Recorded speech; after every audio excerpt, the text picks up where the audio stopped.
From protecting civilians from criminals to becoming the criminal, some cops have been caught cheating their own jobs. The public's confidence in law enforcement is damaged by these dirty cops, which makes it more difficult for good police officers to carry out their duties efficiently. So, what are the worst crimes cops have committed?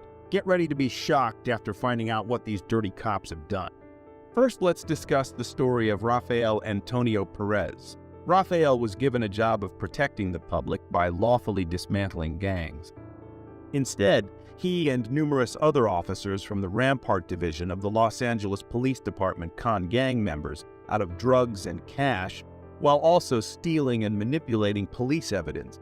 When Perez joined the LAPD's Community Resources Against Street Hoodlums or Crash Anti-Gang Task Force, in 1995, he quickly developed a reputation as a tough cop who had a good understanding of the situations in the areas west of downtown Los Angeles that were within Rampart's jurisdiction. But by August 1998, he had been imprisoned for stealing cocaine worth $800,000 from an evidence room. And by the year 2000, he had entered into a plea agreement and accused 70 of his colleagues, crash officers, of misbehavior, ranging from ingesting alcohol while on the job to murder. The city was compelled to overturn 100 wrongful convictions and make $125 million in settlement payments as a result. So, how did Rafael Perez and his top gang fighting squad end up being held accountable for the largest police scandal in Los Angeles history? In response to a rise in the drug trade and associated gang violence, the LAPD established a specialist anti-gang task force called CRASH in 1979. The Rampart CRASH unit would represent the ideology of specialized police units that function almost independently. However, CRASH represented one front in a brutal conflict for police like Rafael Perez, who joined the task team in 1995. His reputation as a street-smart, tough cop eventually led to his transfer to Rampart Division's undercover drug team. Perez was given the duty of taking down the gangs, and both his demeanor and his ability to speak Spanish well complemented this role. Like many other young police officers, Perez experienced an adrenaline high when purchasing drugs from street vendors and reveled in his position of control. Perez thought he had discovered his niche and disregarded advice from a colleague that he loved working with drugs too much. He got involved in a lot of corrupt acts in the late 1990s, such as stealing cocaine from evidence lockers and profitably selling it. Additionally, he drugged suspects and lied in court to get them convicted. After Perez was caught stealing cocaine from the LAPD's evidence room in 1998, his activities were discovered. After being detained and accused of stealing drugs, he started working with the authorities right away in exchange for a lighter sentence. Due to Perez's assistance, a much wider LAPD police corruption scandal was uncovered. He disclosed that other crash unit officers had also engaged in criminal activity, such as fabricating evidence, robbing suspects of cash and drugs, and planting evidence. Intense pressure was placed on the LAPD as more police personnel were linked to the scam as the inquiry went on. The controversy prompted considerable adjustments to the department's rules and procedures, including the creation of new oversight structures to guarantee increased accountability and openness. It was one of the biggest police corruption scandals in American history and was dubbed the Rampart scandal. Perez received a 5-year prison term for his involvement in the corruption case. He was nevertheless only imprisoned for 2 years before being freed and put in the witness protection program out of fear for his safety. Do you think Perez should have been let go after just 2 years? Let us know your thoughts in the comments. Next, let's check out the criminal duo who were dubbed the Mafia Cops. Agents from the DEA and FBI conducted a raid on an Italian eatery off the Las Vegas Strip in 2005. On the basis of drug deal evidence acquired by a wired-up witness, they detained 2 middle-aged men. Both suspects were calmly taken into custody, one of whom had a pistol concealed in his waistband. Yet, the later unsealed indictment against the 2 men would undermine public trust in New York and bring shame on the country's largest police force. Detectives Louis Eppolito and Stephen Caracappa of the NYPD's Organized Crime Homicide Unit were, in fact, hitmen for the mafia. In 1994, the first informant who could characterize two corrupt NYPD detectives working for the mafia came forward. Prisoned Lucchese underboss Anthony Gaspipe Casso claimed responsibility for hiring their services.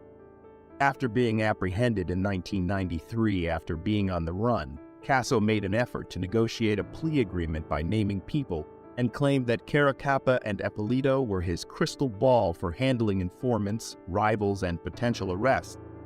One witness, Kaplan, testified to the most horrific instances of the mob cops crossing the line, setting up Eppolito and Caracappa to personally murder or give over for the Lucchese family's murder targets through phony arrests and traffic stop. The two detectives received a monthly salary of $4,000 for giving Casso information about law enforcement. They were paid extra for killing jobs, including $70,000 for a hit on Gambino crime family leader Eddie Lino, who was thought to have been responsible for a botched assassination attempt on Casso. In April 2006, a Brooklyn federal court jury determined that the duo was accountable for 8 homicides, kidnappings, and other crimes. Eppolito was found guilty on 1 count of ERIC, conspiracy money laundering, drug distribution, and drug conspiracy. Caracappa was found guilty on 1 count of RICO conspiracy. Caracappa, along with Luis Eppolito, were sentenced to life in prison in 2009 for the 8 executions they committed between 1986 and 1991. Caracappa got an additional 80-year prison sentence and was issued $4.25 million in fine. The next case will shock you more. It's about the most crooked cop in NYPD history. Officer Michael Dowd testified with striking candor before a panel looking into corruption in the New York Police Department in late September 1993. In his testimony to the Mullen Commission, Mr. Dowd described his decade-long transformation from an honorable rookie in the violent 75th Precinct in East New York, Brooklyn, to what one federal agent termed a once-in-a-generation corrupt cop. When crack cocaine first hit the streets in 1982, Michael Dowd joined the New York Police Department. He was in charge of East New York's 75th Precinct, which had the second highest murder rate in the city, with more than 100 homicides annually. But Mike Dowd soon realized how lucrative the drug trade was in comparison to his $600 weekly paycheck. He first only took money from crime scenes. Yet, when his behavior was left unchecked, he started robbing drug dealers and doing his own drug peddling. By 1986, he had begun working for cocaine trafficker Adam Diaz, who earned $1 million weekly. Dowd was paid generously by Diaz to inform him of impending raids and transport his drugs throughout the city. Diaz wanted an insider to alert him to potential threats since he used East New York supermarkets as fronts for his profitable cocaine activities. He paid Dowd $24,000 and $8,000 weekly pay to buy him out. So, whose story do you think was the most notorious? Let us know in the comments and don't forget to like and subscribe. A police officer was fired for apologizing to an Army sergeant. The incident escalated in a nearby cafe when the officer and sergeant argued over a misunderstanding. As tensions rose, the cop recognized his error and apologized.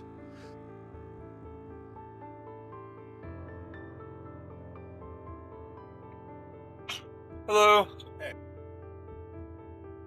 I don't know him. You know who that is? No. Who's your girlfriend or your baby mama? Lady right here. First of all, that's my wife. Okay. Okay. Who are y'all looking for?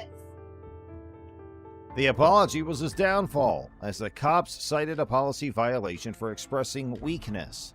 The officer's termination has divided the community, with some applauding his openness to accept mistakes and others arguing that the department must maintain discipline.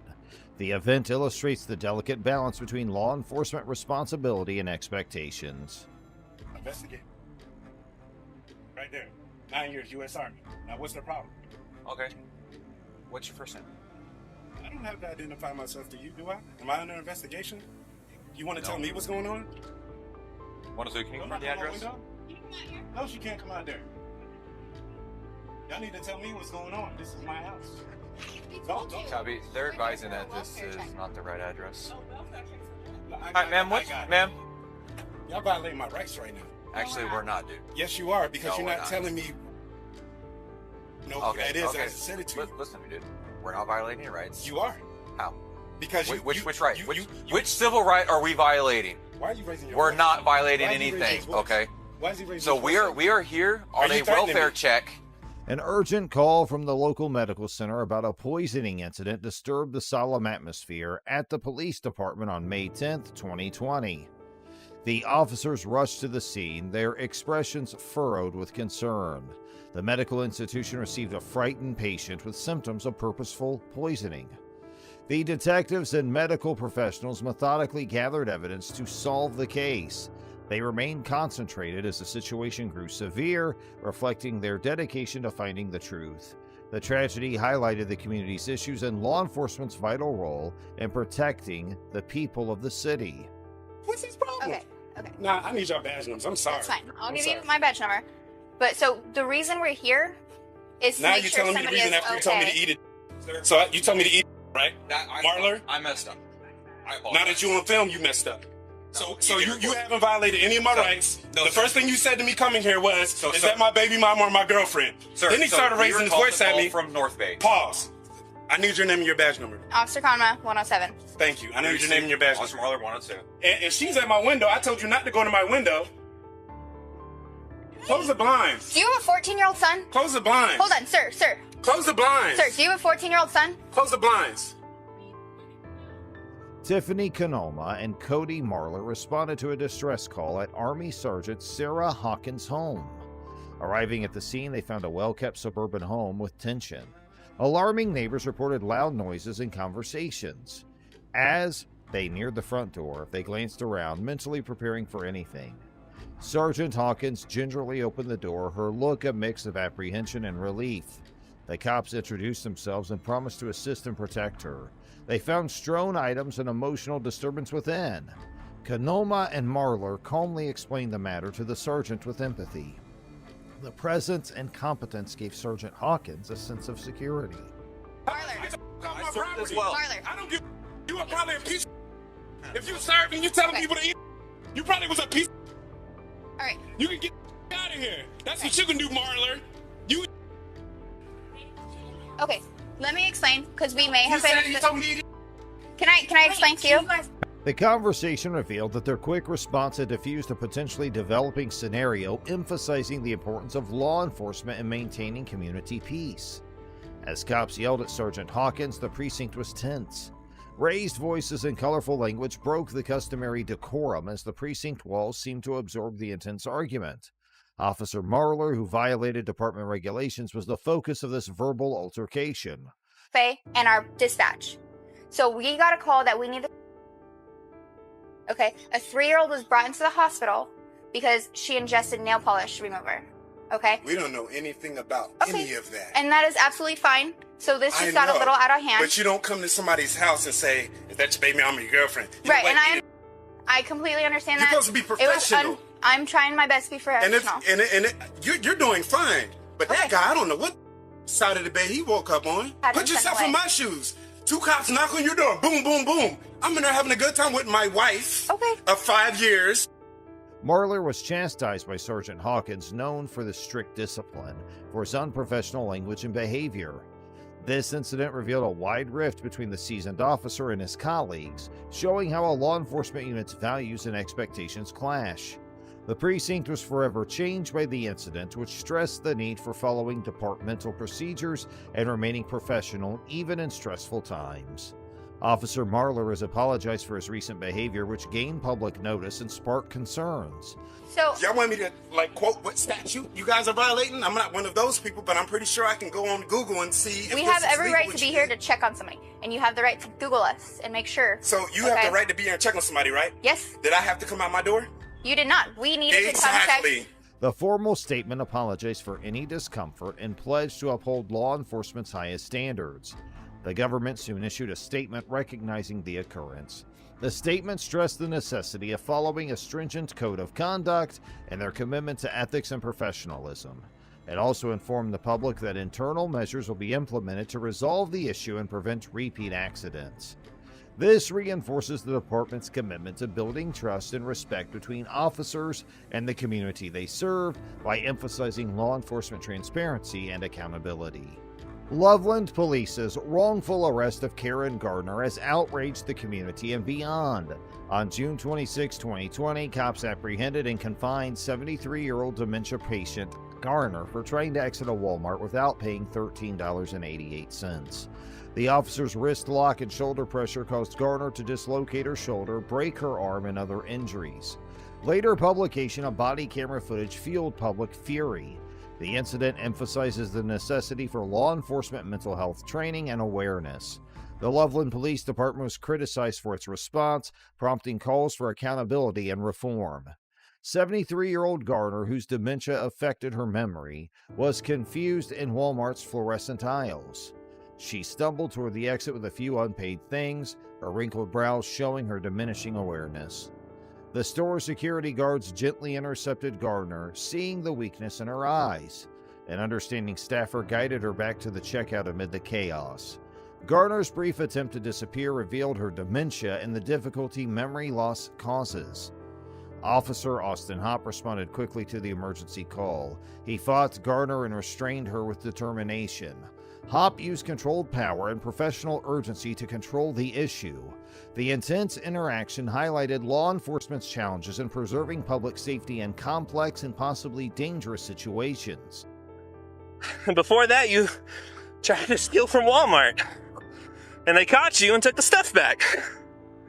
Stand up. Oh.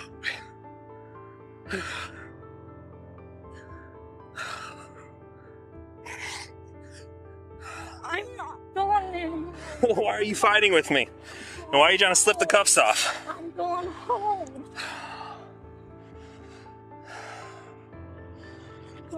Stop. I'm going home. No, you're not. Are you finished? Are you finished? We don't play this game. You understand me? And if you try to kick me, oh, this is gonna be bad. I'm going home. Stop. I'm going home. I'm going home. Officer Daria Hilali arrived with nervous anticipation. As she approached, her stern face showed determination. The situation escalated quickly when both police appeared to use excessive force when arresting Garner. Their unrelenting activities put doubt on the incident's legality and raised questions about the police department's use of power. They watched in surprise, increasing their concern as the interaction developed, and the tragedy raised important questions regarding police training and responsibility, prompting a reevaluation of public safety practices. Get in the car. In you go. Do not hook onto him. I'll come on the other side and grab her.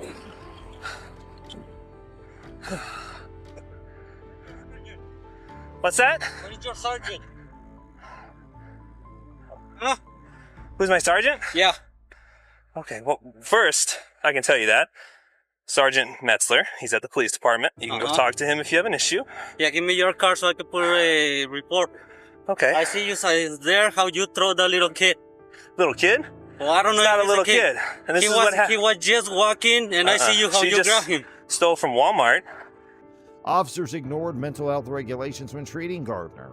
Their unwillingness to recognize Gardner's condition violated vital policies protecting vulnerable people. A regretful and avoidable escalation occurred due to her mental illness being ignored. Law enforcement might have avoided this tragedy with better training and mental health knowledge, underscoring the need for better awareness and protocol when dealing with mentally ill people. After the disturbing occurrence, Loveland settled with Garner for $3 million. Whole situation, that's the thing. Yeah, you know, but it's like... But knowing the situation, do you feel differently now? Oh, yeah. But that's you know, it. like seeing it from there, that guy just walking. Yeah, I get that. Know? I get that. So when I went to go grab her and talk to her, she started running, leaving, pulling away from me, trying to fight me. Well, that's the thing. I didn't see it running, Exactly. So before you go to a snap judgment, you gotta get all the facts. But right here, she wasn't running. I get that. I see her walking right there. You pull over. I gotta deal with this. You hang tight, okay? Get your feet in the car. The city's decision shows its commitment to restitution. The settlement honors Garner's experience and takes accountability and justice forward. This shows the power of fairness and transparency in difficult situations. The agreement stresses the city's commitment to healing and progress by making the neighborhood safer and more inclusive. ATF agent James Burke's arrest shocked law enforcement. The episode, which was quite intense, involved corruption and power abuse. The agency's reputation was tarnished by the arrest. Once admired, Burke now confronts legal challenges and public criticism. The incident emphasizes the necessity for law enforcement accountability and transparency to reestablish public trust. As the judicial proceedings continue, doubts about Burke's activities and their impact on other cases remain. Get on the ground! Get on the ground now! Get on the ground! Get on the ground now! I'm a federal agent. 917-110-3. I'm a federal agent. Get on the ground! I'm a federal agent. Why wouldn't you show me your ID when I got here? Don't move forward. You didn't ask for it. You didn't ask for it. Get on the ground. We'll figure it out. Columbus police officers Joseph Fiji and Kevin Winchell arrived at a disturbance with seasoned vigilance. The darkly lit alley with its muffled bustle was illuminated by the flickering street light. They advanced with solid steps and quick looks to assure safety. Both cops showed determination and prudence, demonstrating their years of service. As they approached, anxiety grew, preparing to reveal the nighttime mystery. Agent Burke automatically reached for his federal badge as he stepped forward to assert his authority. Officer Fiji's gruff voice ordered him to the ground despite his clean suit and confident posture. Burke's jaw tightened as he analyzed the situation, his badge gleaming between the need to show his credentials and the officer's demand. His eyes flickered before he complied, a planned move to diffuse the conflict and balance power and cooperation. Federal and local law enforcement jurisdictions are different yet linked. The FBI and DEA have jurisdiction over cross-state matters in federal legislation. They handle terrorism, organized crime, and narcotics trafficking. Police and sheriffs in counties and municipalities address crimes within their boundaries. Law enforcement requires collaboration between various institutions to ensure public safety while respecting their authority and legal frameworks. Agent Burke's defiance changed when Officer Fiji, resolute and determined, led with a charged taser. The car! Why would you make us do this? I didn't want you to. I wanted to. Wait. No, you knew what you were doing. Sir, calm down. Relax. Sir, hey, guys, please, just talk to me for 1 second, please. Get in the car. No, We'll wait. talk later. Sir, wait. You had your chance. No, I was trying to give you my creds. You didn't let me show you them to never you. once tried. I did. Get in the car. Wait. Now! Have a seat. Please, wait, I gotta breathe. Okay, please, you sir, can, let you me can breathe. sit down and breathe. Let me breathe. I have a medical condition. We're going to get air to you. Get No, your legs no. in. Get your Sir. legs in. We're closing this door. Sir, Get your legs in. I need air. Sir, please, call an ambulance. I'm asking for an We ambulance. got a medic coming. Get in the car. Officer Fiji's vigor and determination seemed to melt Burke's resistance. Tense expectancy lingered before Burke's determined posture broke free. Burke's submission was unavoidable due to the overwhelming force. The scene was filled with relief and submission as the taser stopped, ending Officer Fiji's determination and Agent Burke's defiance. Agent Burke reportedly conducted a firearm follow-up at the scene. The Bureau of Alcohol, Tobacco, Weapons, and Explosives, or the ATF, enforced federal weapons, explosives, arson, and alcohol and tobacco trafficking statutes in this case. The ATF's role assures strict firearm distribution and use regulation. As the operation proceeds, Agent Burke's involvement and the ATF's goals will become clearer, revealing their efforts to protect public safety and federal regulations. The complainant's unwillingness to open the door reflected their Fourth Amendment attitude. They refused the authorities' admission request, citing the Constitution's ban on unreasonable searches. This principled approach highlighted the fragile balance between individual liberty and police enforcement. As anxiety rose, the scene captured the spirit of the Fourth Amendment, demonstrating the importance of private rights in a security-conscious culture. The stalemate reminded citizens that democracy relies on their vigilance in maintaining their constitutional rights. Agent Burke sued Columbus officers federally for excessive force and injury. The lawsuit alleges that cops used excessive force and caused significant harm during a recent incident. Burke, a devoted law enforcement officer, argues the cops' actions were unnecessary and civil rights violations. Burke's situation epitomizes police misconduct and accountability debates. As the judicial procedures progress, attention shifts to law enforcement practices and the national debate on police use of force.